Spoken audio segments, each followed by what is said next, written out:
In this video, we'll be showing you how you can make up to $10,000 per month using YouTube. First, you need to create a YouTube channel in any niche. You can choose fitness, health, beauty, or the food niche. And make sure to choose a niche that you have interest in. Then start creating videos based on your niche. You can create the videos yourself, or you can outsource them. If you have more time than money, then create the videos yourself, and you can also record them without showing your face.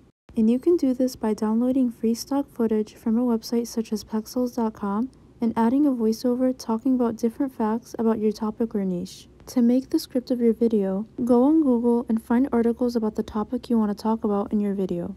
Then write it in your own words. If you have more money and no time, then you can outsource your videos through Fiverr or Upwork.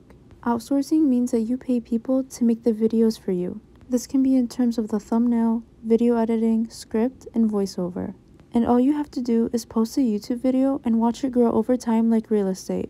So you may have to pay between $30 and $100 for each video, depending on the types of videos you want to outsource. But that video can make you up to 10 or 20 times that amount over time. Remember that you need to optimize your YouTube videos in order for your YouTube channel to grow. Also, take advantage of adding affiliate links and other products under the description of each of your video to make more profit. This way, you can make money off of ads revenue and affiliate products. Thanks for watching.